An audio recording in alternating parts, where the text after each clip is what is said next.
నమస్తే, welcome to Andhraprabha. నేను ప్రశాంత్. ప్రస్తుతం మనతో పాటు ప్రముఖ సామాజికవేత్త చిలువేరి శంకర్ గారు మనతో పాటు ఉన్నారు. అతను ఎవరో కాదండి, ఇప్పుడు రీసెంట్‌గా మన పవన్ కళ్యాణ్ గారు హన్మకొండలోని నిరంజన్ అనే వ్యక్తినైతే కలవడం జరిగింది. ఒక వీర అభిమాననే చెప్పుకోవాలి. పవన్ కళ్యాణ్ అనే కాదు, మనకి సోనూ సూద్ గారు కూడా కలవడం అయితే జరిగింది. మరి వీరిని కల్పించింది ఎవరు అనంటే గనక ఆ వ్యక్తే మనతో పాటు ఉన్నారు. నమస్తే అండి. నమస్తే సార్. సార్ ఏంటి సార్ ఇప్పుడు నిరంజన్ గారి పరిస్థితి ఏంటి? ఏ విధంగా మీరు నిరంజన్‌ని అప్రోచ్ అయ్యారు? అంటే నిరంజన్ ఆ సమస్య గురించి మీకెలా తెలుసు? మీరు పవన్ కళ్యాణ్ గారి దాకా ఎలా తీసుకెళ్లారు? సార్ నా పేరు చిలువేరి శంకర్ అండి. గత 2007వ సంవత్సరం నుంచి అనేక సామాజిక సేవా కార్యక్రమాల్లో ఒక ప్రత్యేక గుర్తింపు పొందాను. దాంతో పాటు నేను సీనియర్ ఇంగ్లీష్ లెక్చరర్‌గా పనిచేస్తూ ఉన్నాను. 2 మంత్స్ క్రితం నిరంజన్ యొక్క తల్లి మానస గారు, తండ్రి రాము గారు, మా కొడుకు పరిస్థితి ఈ విధంగా ఉంది శంకర్ అన్న, డిఎండి అనే డుచెనీ మస్క్యులర్ డిస్ట్రోఫీ అనే ఒక జన్యుపరమైన జెనెటిక్ డిసార్డర్తో బాధపడుతున్నాడు నా కొడుకు అని చెప్పి ఒకసారి నన్ను ఇంటికి ఆహ్వానించడం, ఆ పిల్లవాడిని చూడగానే నేను గతంలో కూడా దాదాపు ఒక 5 ఇయర్స్ బ్యాక్ అప్పటి రాష్ట్ర ముఖ్యమంత్రి మాన్యశ్రీ కల్వకుంట్ల చంద్రశేఖరరావు గారి దగ్గర కూడా విఘ్నేష్ కొక్కొండ అనే ఒక బాలుడు 14 సంవత్సరాల పిల్లవాడు కాజీపేటలో ఉంటాడు. అతని చివరి కోరిక కూడా సీఎం కేసీఆర్ గారిని కలవాలి అన్న విషయం నా దృష్టికి వచ్చింది. ఈ విషయాన్ని నిరంజన్ తల్లిదండ్రులు తెలుసుకున్నారు. మరి నా కొడుకు నిరంజన్ కూడా ఏదన్నా న్యాయం జరుగుతుందేమో అని చెప్పేసి వారి ప్రయత్నంగా నా దగ్గరికి రావడం, నిరంజన్ చూడగానే చాలా అంటే చాలా బాధతో 100% ఇది మళ్ళా విఘ్నేష్ లాంటి డిఎండి జెనెటిక్ ప్రాబ్లమే అని చెప్పి ఆ అబ్బాయికి నిరంజన్కి నేను ధైర్యం చెప్పాను. కుటుంబ సభ్యులకు కూడా ధైర్యం చెప్తూ మొదటిగా ప్రముఖ ఆధ్యాత్మిక గురువులు శ్రీమాన్ రాధా మనోహర్ దాస్ గారి దృష్టికి తీసుకువెళ్ళాను. గురుజీ రాధా మనోహర్ దాస్ గారు శివరాత్రి పండుగ నాడు midnight 12 o'clock ఇక్కడ హయగ్రీవాచారి హనుమకొండలో సార్ యొక్క ప్రవచనాలు అయిపోయిన తర్వాత శంకర్ గారు నేను డైరెక్ట్ ఇప్పుడు ఆ అబ్బాయి ఇంటికి వచ్చి నేను హైదరాబాద్కి వెళ్తానని చెప్పి ఆ అబ్బాయికి రాధా మనోహర్ దాస్ గారు రావడం, ఒక ధైర్యాన్ని ఇవ్వడం, అమ్మా నా వంతు ప్రయత్నంగా నేను కూడా మీ అబ్బాయి కోరికలు నెరవేరుస్తా అని చెప్పి ఆ రోజు చెప్పడం. ఆ తర్వాత కాలంలో మరి ఇక్కడ పవన్ కళ్యాణ్ గారిని కలవాలని చెప్పేసి నిరంజన్ బాలుడి యొక్క దృఢమైన కోరిక, గాఢమైన కోరిక. మరి అది సాధ్యమైద్దా అన్న విషయానికి వస్తే నేను అనుకున్నాను, గతంలో సీఎం కేసీఆర్ దగ్గర తీసుకెళ్ళావు, ఈ మధ్యనే ప్రముఖ బాలీవుడ్ నటుడు, మనసున్న మానవతావాది, గొప్ప ఫిలాంథ్రపిస్ట్ సోనూ సూద్ గారి దృష్టికి కూడా తీసుకువెళ్ళాను. మరి పవన్ కళ్యాణ్ గారి దృష్టికి తీసుకువెళ్లే ప్రయత్నంలో నాకు మళ్ళా గుర్తుకొచ్చారు.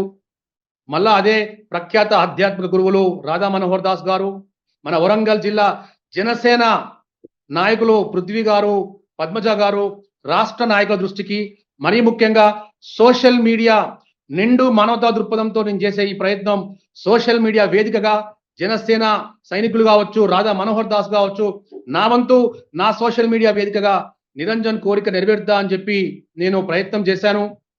ప్రయత్నం చేసిన విత్ ఇన్ 10 daysకే మన పవన్ కళ్యాణ్ గారు దేవుడి రూపం, మనిషి రూపంలో ఉన్న దేవుడు ఆ అబ్బాయి అనారోగ్య స్థితిని తెలుసుకున్నాడు.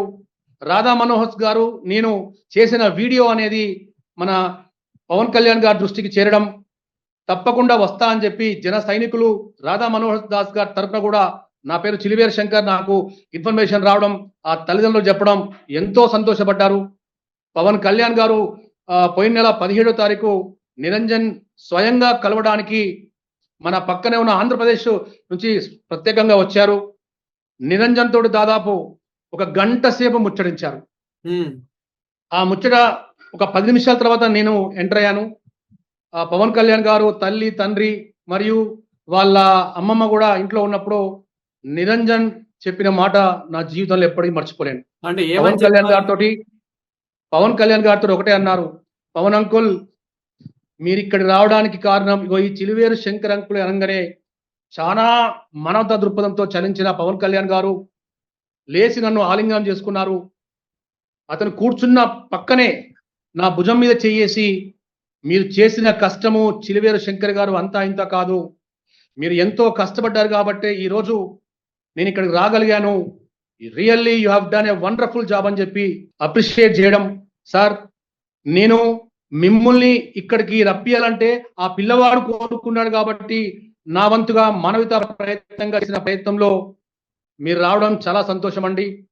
ఈ అద్భుత గడియలు మీరు ఒక సెలబ్రిటీగా నిస్సహాయక స్థితిలో ఉన్న నిరంజన్ లాంటి డిఎండి పేషెంట్స్ కోరుకున్నప్పుడు, సాక్షాత్తు దేవుడిగా మీరే వచ్చినప్పుడు ఇలాంటి పిల్లవాళ్ళు చాలా కాలము మరింత ఎక్కువగా బతికే ఛాన్స్ ఉంటుంది. చాలా సంతోషం అని చెప్పి నేను ఆ రోజు ఎంతో సంబరపడ్డాను. సార్, ఇక్కడ నిరంజన్తో మీరు పవన్ కళ్యాణ్ గారిని కల్పించడానికి ఎంతో కష్టపడ్డారు, ఎంతో శ్రమించారు. కానీ ఏదేమైనప్పటికీ ఈరోజు నిరంజన్ అనే వ్యక్తి మనకు లేరనే ఆ విషయం అనేది మనకు చాలా బాధాకరంగా ఉంది. ముఖ్యంగా ఈరోజు అనారోగ్యంతో అతను మృతి చెందడం అనేది కొంచెం బాధాకరంగా ఉంది. సో, ఇప్పుడు మళ్ళీ రీసెంట్‌గా ఏమైనా మీతో మాట్లాడడం జరిగిందా? నిరంజన్ అనే వ్యక్తి ఇప్పుడు మళ్ళీ నేను రీసెంట్‌గా సార్ ఏమైనా చెప్పడం జరిగిందా? ఇక్కడ మీ ఆంధ్రప్రభ మీడియా ముఖంగా చెప్పేది, పవన్ కళ్యాణ్ గారు వచ్చినప్పుడు, బండ్ల గణేష్ గారు వచ్చినప్పుడు ఆ 2 టైమ్సే చాలా హ్యాపీగా ఉన్నాడు. ఆ అబ్బాయి ఆనందం మూడింతలు పెరిగిపోయింది. విత్ ఇన్ 2 డేస్ గ్యాప్ తర్వాత ఊపిరితిత్తులకు నంజు ఫామ్ కావడం, ఆ అబ్బాయి బొక్కకు విపరీతమైన పెయిన్, తొంటికాడ విపరీతమైన పెయిన్ రావడం. నేను మళ్ళా హుటాహుటిన శంకర్ అన్న, మా అబ్బాయి మళ్ళా పరిశాన్ చేస్తుండ్రు, ఎట్నో భయమవుతుంది రాండి అంటే మళ్ళా నేను ఇంటికి పోవడం. ఇక్కడ పిల్లల డాక్టర్ శేషు మాధవ్ గారి దృష్టి తీసుకెళ్లాను. స్వయంగా సారు ఇంటికే వచ్చి నేను నా వంతుగా ఒక పిల్లల డాక్టర్గా నేను చూస్తా శంకర్ అని చెప్పారు. మరి అక్కడ ఆ అబ్బాయికి నేను ధైర్యం చెప్పాను, నాన్న నిరంజన్ నీకు ఏమీ కాదు, పవన్ కళ్యాణ్ అంకుల్ నీకు అండగా ఉన్నారు, సోను సూద్ గారు నీకు అండగా ఉన్నారు అంటే అప్పుడు అన్నాడు, సోను సూద్ అంకుల్ కూడా, శంకర్ అంకుల్, సోను సూద్ అంకుల్ కూడా మా ఇంటికి వస్తా అని చెప్పారు ఆ రోజు ముంబైలో. ఆ మాట అంటే ఈ రోజు ముందుగా కరోనా అంటేనే గుర్తుకొచ్చేది సోను సూద్ గారు. మన 2 తెలుగు రాష్ట్రాల్లోనే కాదు, దేశవ్యాప్తంగా ఏ విధంగా సహాయపడ్డాడు, ఏ విధంగా ప్రజలకు సహాయం చేశాడు, ఇప్పటికి ఏ విధంగా సహాయం చేస్తున్నాడనేది మనం చూస్తూనే ఉన్నాము. ఇదే క్రమంలో ఈ పిల్లవాడిని కూడా ఎలా కలిసాడు? అంటే మీరు కూడా ఎలా అప్రోచ్ అయ్యారు? సోను సూద్ గారిని ఎలా తీసుకొచ్చారు? సో, మీతో కూడా నేను సోను సూద్ గారు ఎలా మాట్లాడారు? గత అనేక సంవత్సరాలుగా బ్లడ్ యాప్ అనే డిజిటల్ ప్లాట్ఫామ్ మీద సోను సూద్ గారితో నేను ప్రత్యక్షంగా పరోక్షంగా పనిచేస్తూ ఉన్నాను. మీతో ఎలా మాట్లాడుతున్నానో అనేక విషయాల్లో సోను సూద్ గారితో నేను ఫోన్ టచ్లో ఉంటాను. హైదరాబాద్ వచ్చినప్పుడల్లా నేను సార్తో కూడా చాలా క్లోజ్ అటాచ్డ్గా ఉంటాను. మరి ఇక్కడ సోను సూద్ గారిని కూడా కలవాలి, పవన్ కళ్యాణ్ గారి కంటే ముందు సోను సూద్ గారిని కూడా కలవాలి, తెలంగాణ రాష్ట్ర ముఖ్యమంత్రి మాన్యశ్రీ రేవంత్ రెడ్డి గారిని కలవాలి. ఈ 3 కోరికలు ఈ అబ్బాయికి. మరి ఇమ్మీడియట్లీ సోనుభాయ్, ఈ పిల్లవాడు నిన్ను చూడాలనుకుంటున్నాడు, అన్నం తినే ముందు నీ ఫోటో చూడాలి, నీళ్లు తాగే ముందు నీ ఫోటో చూడాలి, పవన్ కళ్యాణ్ గారి విషయంలో కూడా అంతే. అంటే నేను కూడా ఆ అబ్బాయిని చూస్తాను, తీసుకురానంటే ఆ అబ్బాయికి విమాన ప్రయాణం చేయాలని కోరిక కూడా, అంకుల్ నేను విమాన ప్రయాణం చేస్తా అని, ట్రైన్లో అంత లాంగ్ రాలేనంటే ఒక నా వంతు ప్రయత్నంగా డాక్టర్ మునీర్ అహ్మద్ షరీఫ్ గారు, జనయత్రి ఫౌండేషన్ వ్యవస్థాపక అధ్యక్షుల యొక్క ఆర్థిక సహాయంతో స్పాన్సర్గా అతను ముందుకు వచ్చారు. అతని సహకారంతో ఫ్లైట్లో ముంబైకి తీసుకెళ్లాను. సోనుభాయ్ చూడగానే ఆ అబ్బాయిని గాఢంగా ముద్రించుకున్నాడు. 2 అవర్స్ ఆ అబ్బాయికి చాలా క్లోజ్గా మాట్లాడాడు. కావలసిన అనేక వస్తువులు అది ఏదైనా కానీ కొనిచ్చి ఇమ్మీడియట్లీ వాళ్ళ టీం తోటి విత్ ఇన్ మినిట్లోనే అన్ని చేశాడు. ఆ కుటుంబ సభ్యులు చాలా ఆనందపడ్డారు. నేను త్వరలోనే వరంగల్కి వస్తా అని చెప్పి ఆ రోజు చెప్పాడు. కాకపోతే కొద్దిగా బిజీ వల్ల రాలేకపోయారు. నిన్న సాయంత్రము నిరంజన్ యొక్క తల్లిదండ్రి నాకు ఫోన్ చేయడం, అన్న కొద్దిగా చాలా క్రానికల్గా అయిపోయాడు, ఒక్కసారి సోను సూద్ గారు చెప్పండి, ఈ హాస్పిటల్ ట్రీట్మెంట్ సంబంధించి పూర్తిగా అతన్నే చూసుకోమని చెప్పండి అంటే ఇమ్మీడియట్లీ నేను సోను సూద్ గారికి ఫోన్ చేశాను. సోను సూద్ గారు కెనడాలో ఉన్నారు. శంకర్జీ, మీకు కావాల్సింది ప్రతి ఒక్కటి కూడా అబ్బాయి పరంగా నేను అన్ని సమకూరుస్తాను, ట్రీట్మెంట్ పరంగా మొత్తం నేనే చూసుకుంటాను అని అనడం. అన్ఫార్చునేట్లీ తెల్లారే మిడ్ నైట్ 12 నిరంజన్ తుది శ్వాస విడిచాడు. అంటే ఇప్పుడు ఈ రోజు మార్నింగ్ ఇంతకుముందు పవన్ కళ్యాణ్ గారు కలవక ముందు అసలు ఈ నిరంజన్ అనే వ్యక్తి మోస్ట్లీ ఎవరికి తెలియదు. ఎప్పుడైతే పవన్ కళ్యాణ్ గారు కలిసారో అప్పటి నుండి నిరంజన్ అనే వ్యక్తి చాలా మందికి 2 తెలుగు రాష్ట్రాల్లో ఒక వైరల్ అయిపోయాడు. అతనికి కూడా ఒక ఫ్యాన్స్ పెరిగారు. అతనికి కూడా ఒక అభిమానులు పెరిగాడని చెప్పుకోవాలి. అప్పుడు కూడా అవునండి. అతను ఏ విధంగా మాట్లాడారు, ఎంత బాగా మాట్లాడాడు అని చెప్పేసి మనం చూస్తూనే ఉన్నాము. కానీ సడెన్‌గా ఒకేసారి ఇలా ఎలా జరిగింది? జరిగే ముందు గూడా అంటే అతని ఆరోగ్యం అనేది ఏ విధంగా ఉంది? ఒక్కసారి అంటే మీకు తెలిసే ఉంటుంది గదా! అసలు ఎలా యాహ్! జరిగిందనుకోవచ్చు ఇదంతా? సార్ ఇప్పుడు 4 డేస్ క్రితం ఆ అబ్బాయి ఊపిరితిత్తులలో విపరీతమైన నంజు రావడం, బ్రీతింగ్ ప్రాబ్లము ఎక్కువగా రావడం, అన్నము ఒక 2 డేస్‌కోసారి గింత తింటాడు. ఒక అరటిపండు తింటాడు. ఇలా ముందుకు పోతూ ఈ అబ్బాయికి నీళ్లు పోసినా గాని, వాటర్ కొద్దిగా గొంతులో నీళ్లు పోసినా గాని బయటికి రావడం. అంటే కంప్లీట్ ఆర్గాన్స్ అనేవి ఒకేసారి డేంజర్ జోన్‌లోకి వెళ్ళిపోయాయి. పని చేయడం మొత్తం పూర్తిగా ఆగిపోయాయి. నాకేదో అయితుందన్న కోణంలో నాకెందుకు ఇట్లా అయితుంది? మమ్మీ, డ్యాడీ నాకు ఎట్నో అయితుంది మమ్మీ అని చెప్పి ఆ అబ్బాయి మా ముందు అన్నప్పుడు తట్టుకోలేకపోయి ఎమోషనల్‌గా ఏడ్చాం. ఎందుకంటే ప్రపంచంలో ఎక్కడ లేని జబ్బిది. డీఎండీ డుచెనీ మస్క్యులర్ డిస్ట్రోఫీ అనే జెనెటిక్ డిసార్డర్ తోటి 2 తెలుగు రాష్ట్రాలు కాదు భారతదేశ వ్యాప్తంగా లక్షలాది మంది బాధపడుతూ ఉన్నారు. చాలా బాధాకరం ఏందంటే తినడానికి తిండి లేని నిరుపేదల కుటుంబాల పిల్లలకే డీఎండీ అటాక్ అవుతా ఉంది. చాలా బాధాకరం. నేను ఇంతకుముందు కూడా మీడియా రూపేణా తెలంగాణ రాష్ట్ర ముఖ్యమంత్రి రేవంత్ రెడ్డి గారికి, ఆంధ్రప్రదేశ్ ముఖ్యమంత్రి చంద్రబాబు నాయుడు గారికి, ఉప ముఖ్యమంత్రి వర్యులు పవన్ కళ్యాణ్ గారికి, లోకేష్ గారికి కూడా వేడుకున్నాను. 2 తెలుగు రాష్ట్రాల మీరు మెయిన్ ముఖ్యమంత్రులుగా ఉన్నారు.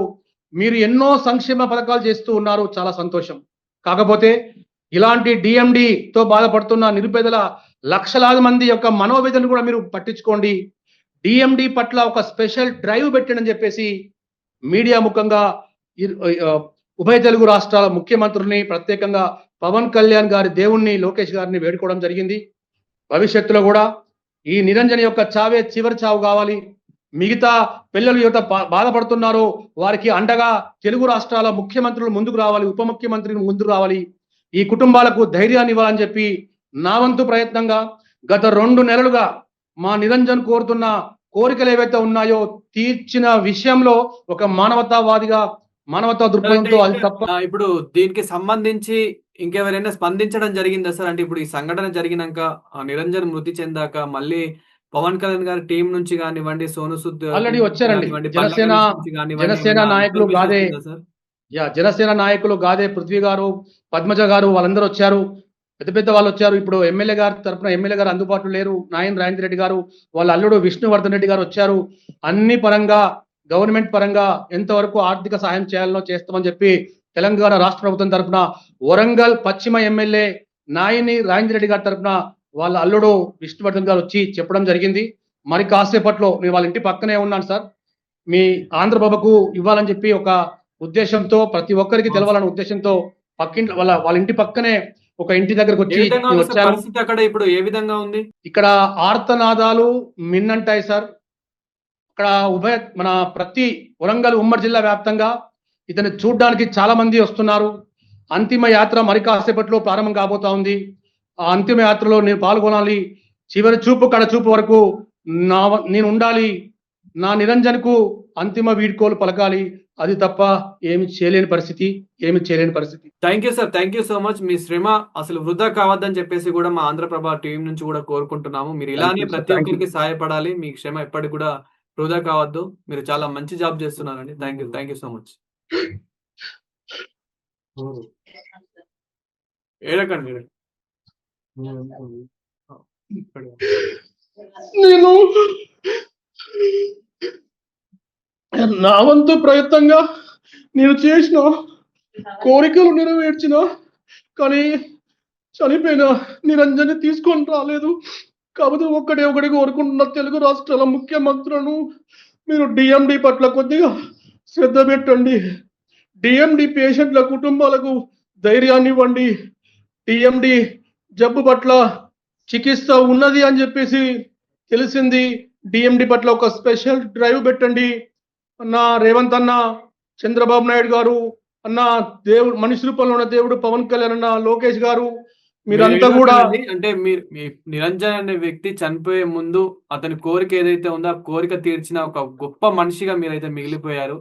అతనికి ఏదైతే కోరిక ఉందో అదైతే తీర్చారు. అది మాకు కూడా చాలండి. Thank you. థ్యాంక్ యూ అండి.